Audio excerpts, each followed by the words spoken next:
तर या लेक्चरला आपण शिकणार आहोत प्लासेंटा. काय शिकणार आहोत? प्लासेंटा. काय placenta? Placenta is a flat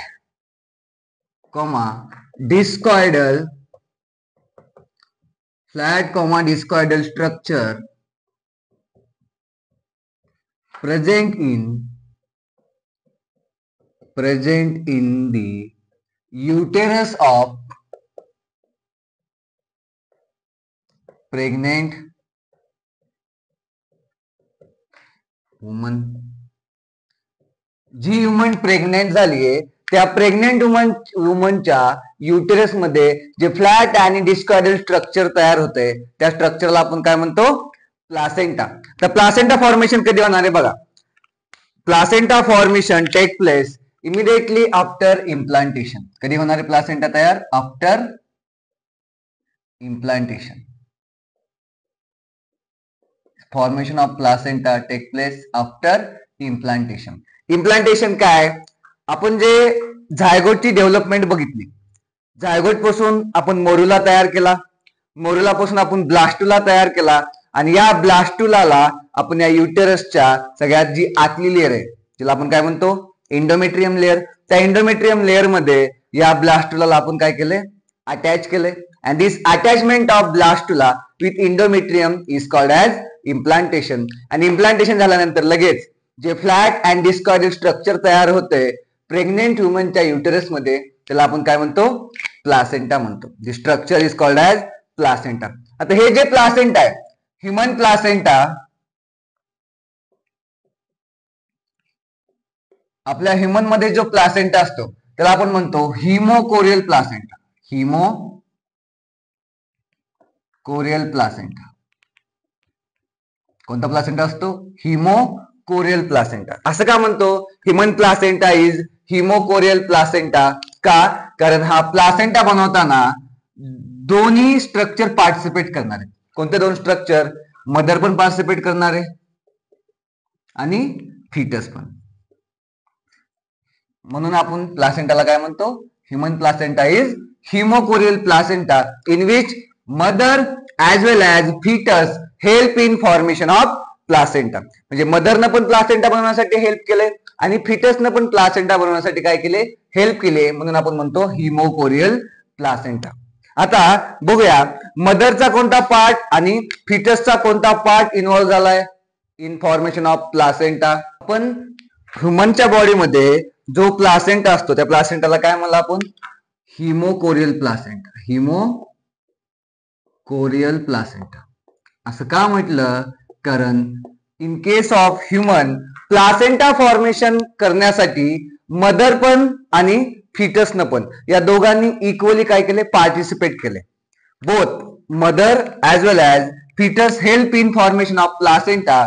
that's why human placenta is called as hemochorial placenta.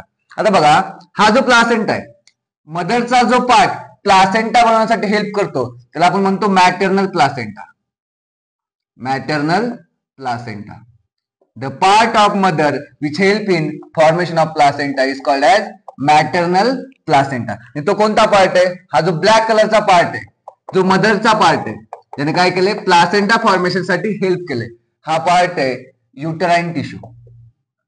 तर प्लासेंटा हे स्ट्रक्चर कशामध्ये तयार झाले? मदरच्या युटेरस मध्ये. मग मदरचा कोणता पार्ट प्लासेंटा फॉर्मेशन साठी हेल्प करणार आहे? तर मॅटर्नल प्लासेंटा. तो पार्ट कोणता आहे? Uterine tissue. म्हणजे मदरचा जो युटेरस आहे त्या युटेराइनच्या टिश्यूनी प्लासेंटा फॉर्मेशन साठी हेल्प केलंय म्हणून या पार्टला कोणता पार्ट म्हणलं? Maternal placenta. जे काय युटेराइन टिश्यू आहे. त्यानंतर फिटसचा कोणता पार्ट आहे which help in formation of placenta? याला म्हणायचं fetal placenta. Fetal placenta. The part of fetus which help in formation of placenta is called as fetal placenta. आणि फिटलचा कोणता पार्ट प्लासेंटा फॉर्मेशन साठी हेल्प करणार आहे? तर हे ट्रोपोप्लास्ट लेअर पासून हे जे असे फिंगर लाईक प्रोजेक्शन आले हे तीन याला आपण काय म्हणतो? कोरिओनिक व्हिलाय. हे काय? कोरिओनिक व्हिलाय. आणि कोरिओनिक व्हिलाय कुणाचे पार्ट आहेत? फिटसचे पार्ट आहेत. याला काय म्हणलं आपण? Foetal placenta. मॅटर्नल प्लासेंटा म्हणजे मदरचा कोणता part? Uterine tissue. And foetal placenta म्हणजे फिटसचा कोणता पार्ट? Chorionic villi. तर या दोन्ही पार्टनी प्लासेंटा फॉर्मेशन साठी हेल्प केली आहे, म्हणून आपण ह्युमन प्लासेंटाला कोणता प्लासेंटा म्हणतो? Hemochorial placenta. आणि हा जो हिमोकोरियल प्लासेंटा आहे, it is the structural and functional unit between mother and foetus. Mother आणि फिटस मधलं स्ट्रक्चरल अँड फंक्शनल युनिट कोणतं आहे? तर हा प्लासेंटा आहे. का असं म्हटलं बघा, हा जो प्लासेंटा आहे तो मदरला अटॅच आहे, म्हणजे मदरच्या बॉडीला अटॅच झालाय. कुठं? युटराइन टिश्यू मध्ये.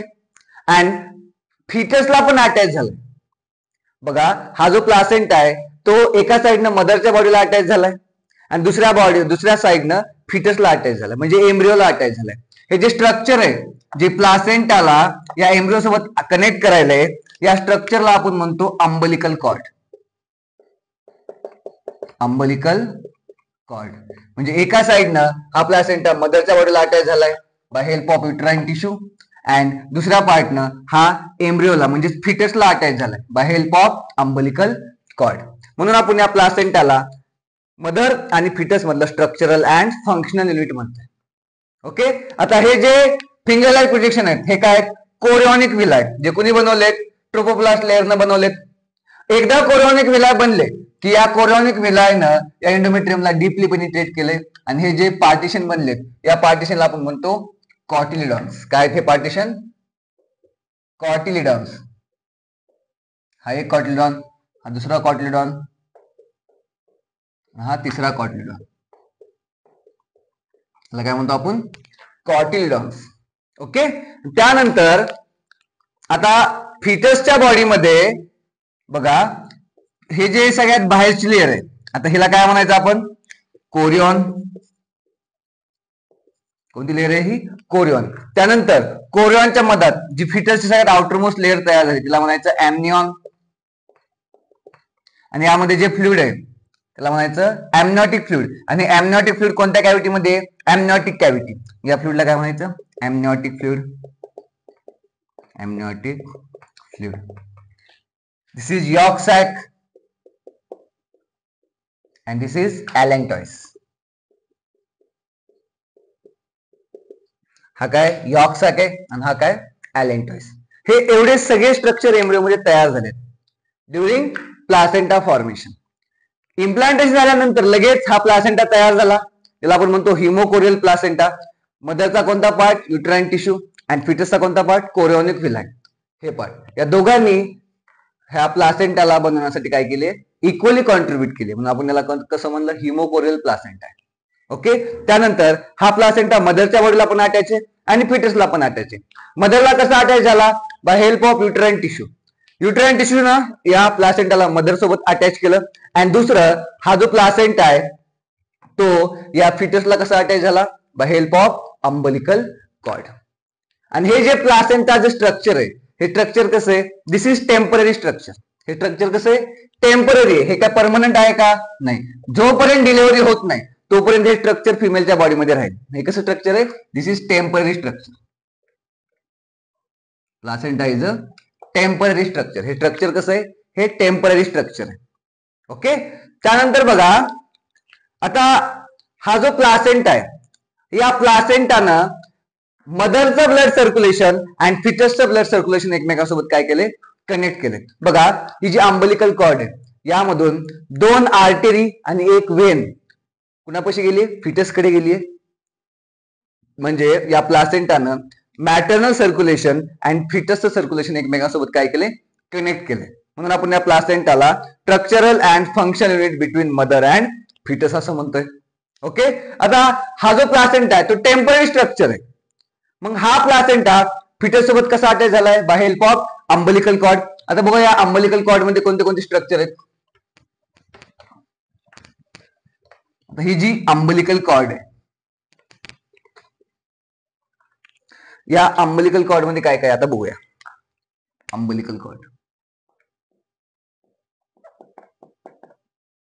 अंबलिकल कॉर्ड, ही जी अंबलिकल कॉर्ड आहे हे अंबलिकल कॉर्ड 50 सेंटीमीटर लॉन्ग स्ट्रक्चर आहे.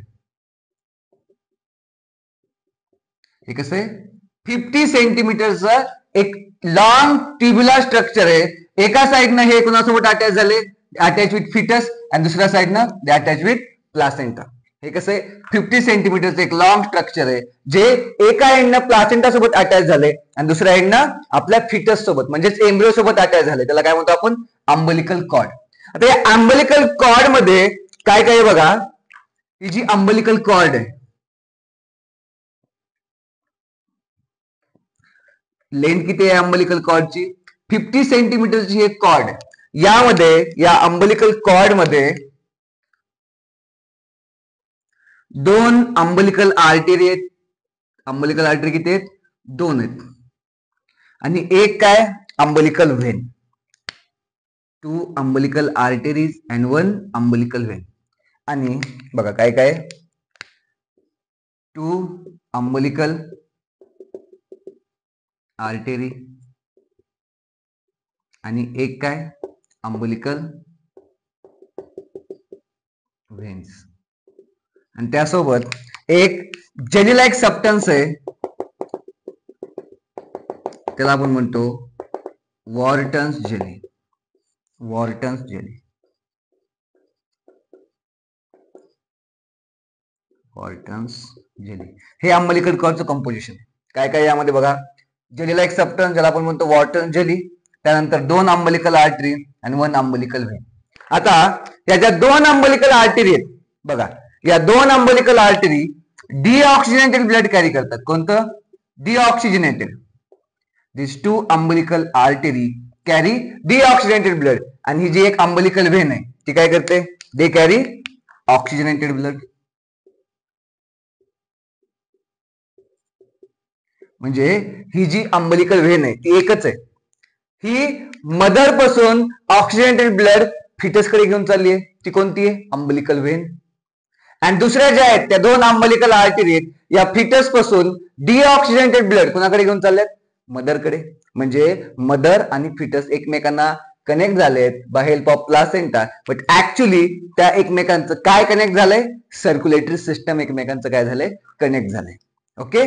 त्यामुळं हे जे अंबलिकल कॉर्ड स्ट्रक्चर आहे यामध्ये 2 अंबलिकल आर्टरी आहेत ज्या डिऑक्सिजनेटेड ब्लड कॅरी करतात फ्रॉम प्लासेंटा टुवर्ड्स फिटस, आणि एक अंबलिकल व्हेन आहे जी ऑक्सिडेंटल ब्लड कॅरी करते from mother to foetus.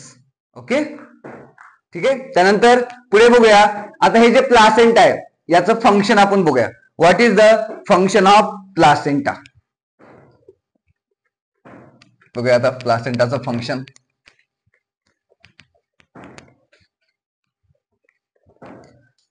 Function बघूया प्लासेंटाचं.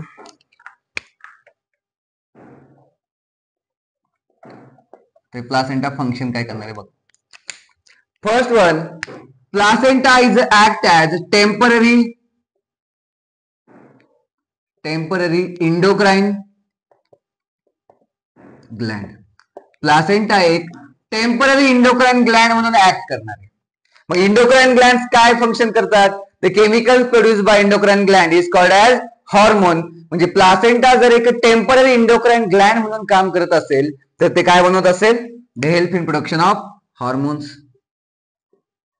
काय करत असेल? Production of hormones. आता हे कधी हार्मोन्स बनवले? During pregnancy. मग प्रेग्नेन्सीच्या काळामध्ये या प्लासेंटानं कोणते कोणते हार्मोन बनवले बघा. पहिलं आहे that is HCG. HCG human chorionic गोनॅडोट्रोपिन.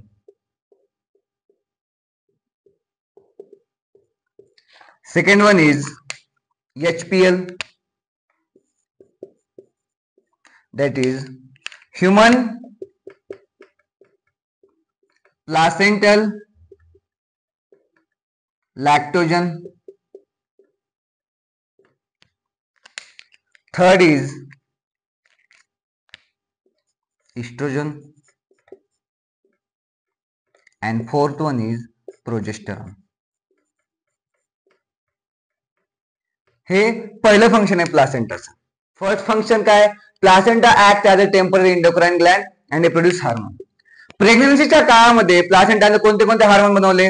Human chorionic gonadotropin, human placental lactogen, oestrogen and progesterone, हे 4 हार्मोन प्लासेंटाने बनवले. आता हे जे बघा एमसीक्यू आहे, प्लासेंटा तयार झाल्यानंतर इस्ट्रोजन आणि प्रोजेस्टेरॉन हार्मोन कोणी बनवले? प्लासेंटाने बनवले.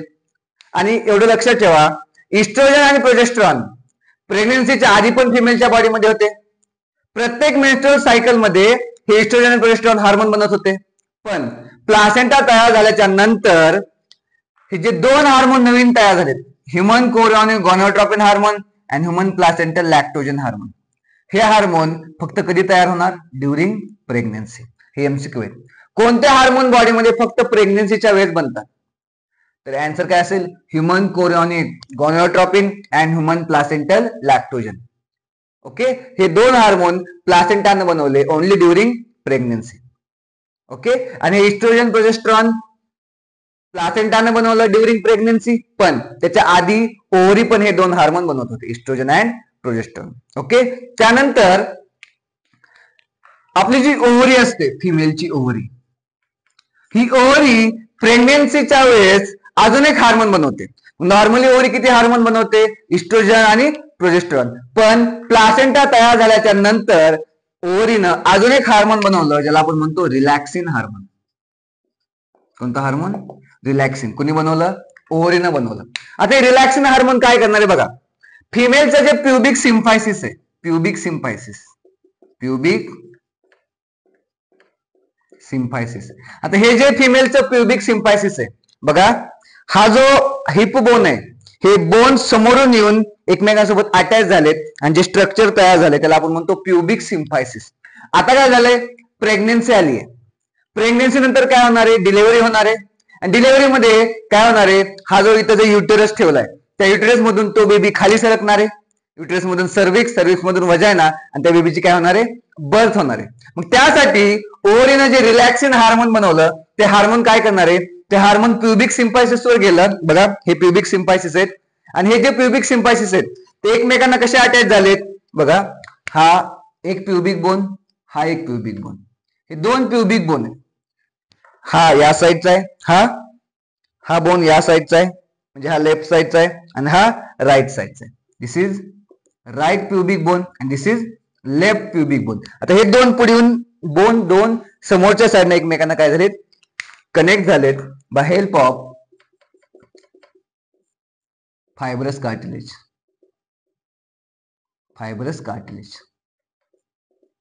आता काय करायचंय? आपल्याला या प्युबिक सिम्फायसिसचं डायमीटर वाढवायचं. का? कारण प्युबिक सिम्फायसिसचं डायमीटर वाढलं नाहीये तर हा बेबी युटेरस मधून खाली पुश होणार आहे का? होणार नाही. मग बेबी काय होऊ शकतो? प्युबिक सिम्फायसिस मध्ये काय होऊ शकतो? अडकून बसू शकतो. त्यामुळे त्याला बेबीला जे त्याची मुवमेंट होणार आहे, डाऊनवर्ड मुवमेंट, ती इझिली व्हावी यासाठी फिमेल ओव्हरीने एक रिलॅक्सिन हार्मोन बनवलं. ते हार्मोन प्युबिक सिम्फायसिसवर जाऊन ऍक्ट झालं, आणि या हार्मोननं हे जे प्युबिक सिम्फायसिसचं जे फायब्रस कार्टिलेज होतं त्याला काय केलं? रिलॅक्स केलं. आता कार्टिलेज रिलॅक्स झालंय, त्यामुळे काय झालं? हे जे 2 प्युबिक बोन एकमेकांना जॉईन झालते, आता यामधलं कार्टिलेज काय झालंय? रिलॅक्स झालंय bye help of relaxin hormone. मग हे 2 बोन एकमेकांपासून काय झाले? थोडेसे दूर गेले. काय झाले? दूर गेले. त्यामुळे काय झालं? या प्युबिक सिम्फायसिसचं डायमीटर काय झालं? इन्क्रीज झालं. का? कारण यामधलं जे फायब्रस कार्टिलेज आहे ते काय केलं? रिलॅक्स केलं. कुणी रिलॅक्स केलं? By help of relaxin hormone, and this hormone produce by ovary. म्हणजे प्रेग्नन्सीच्या वेळेस प्लासेंटानं HCG आणि HPL बनवले ओनली ड्युरिंग प्रेग्नन्सी, आणि ओव्हरीने पण एक हार्मोन बनवले only during pregnancy, that is रिलॅक्सिन.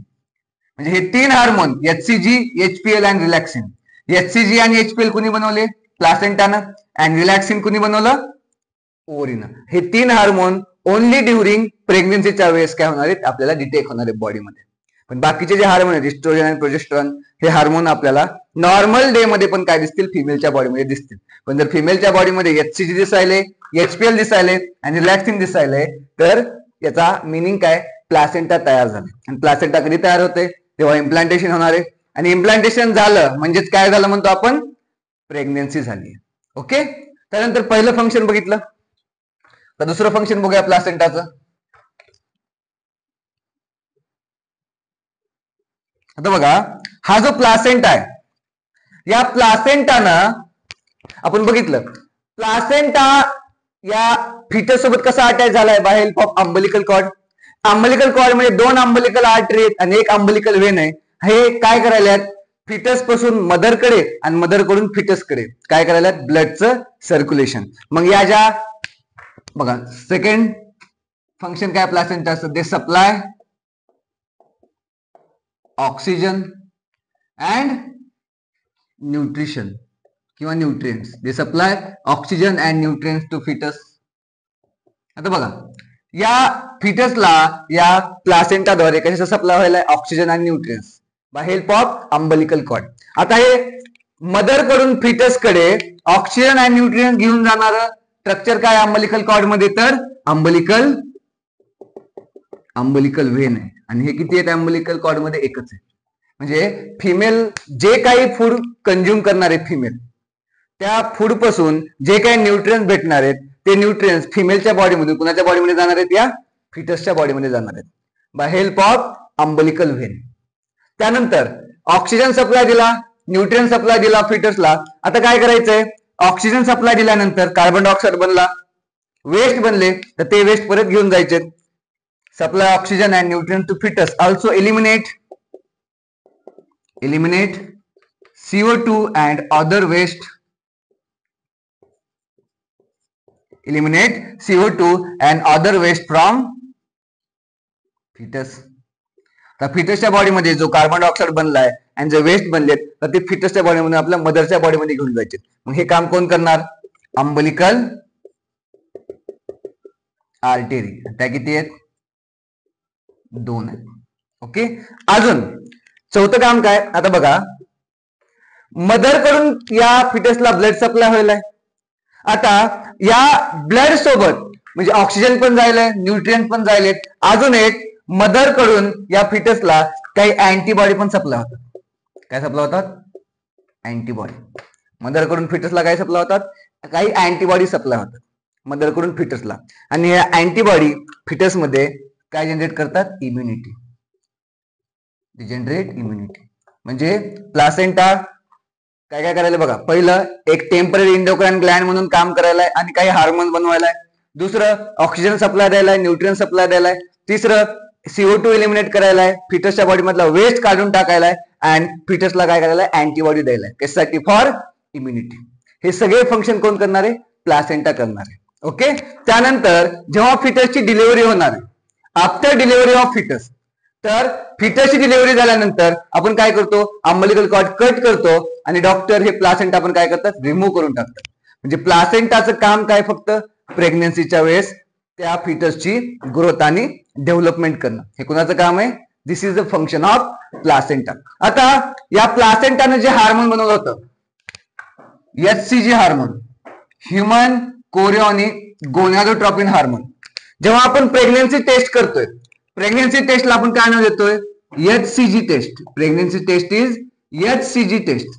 यामध्ये काय करतो आपण, जे फिमेलच्या युरिनचे जे ड्रॉप असतात ते आपण काय करतो, त्या प्रेग्नन्सी जी किट असते त्यावर आपण ते 2 ड्रॉप काय करतो, सोडून देतो. मग त्या फिमेलच्या युरिनच्या ड्रॉप मध्ये बघा, जर प्रेग्नन्सी टेस्ट करायची असेल तर मॉर्निंगची पहिली युरिन आपण जनरली यूज करतो. मॉर्निंगची पहिली युरिन आपण या HCG टेस्ट मध्ये यूज करतो. आणि या HCG टेस्ट मध्ये या फिमेलच्या युरिन मध्ये कोणता हार्मोन डिटेक्ट होतोय, ह्युमन कोरिओनिक गोनॅडोट्रोपिन. जर फिमेलच्या युरिन मध्ये HCG हार्मोन डिटेक्ट होईल म्हणजे HCG हार्मोन कोण बनवायले, प्लासेंटा. आणि हे हार्मोन कधी बनणार आहे, फक्त प्रेग्नन्सीच्या वेळेस. मग फिमेलच्या युरिन मध्ये जर हे HCG हार्मोन डिटेक्ट होईल तर याचा मिनिंग काय, प्लासेंटा तयार झालाय. प्लासेंटा कधी तयार होतो, ड्युरिंग प्रेग्नन्सी. प्रेग्नन्सी झाली आहे हे कन्फर्म करणारी टेस्ट कोणती असते, HCG टेस्ट. मग जर युरिन मध्ये HCG असेल तर ते 2 पिंक कलरचे तिथे अशा लाईन्स तयार होतात. आणि जर 2 पिंक कलरच्या लाईन त्या प्रेग्नन्सी किट वर तयार झाल्या, याचा मिनिंग काय, प्रेग्नन्सी टेस्ट कशी आहे, पॉझिटिव्ह. का, कारण युरिन मध्ये काय सापडले, ह्युमन कोरिओनिक गोनॅडोट्रोपिन हार्मोन सापडले. याला आपण HCG टेस्ट म्हणतो, human chorionic gonadotropin test. Okay, ठीक आहे, that is HCG test. Thank you.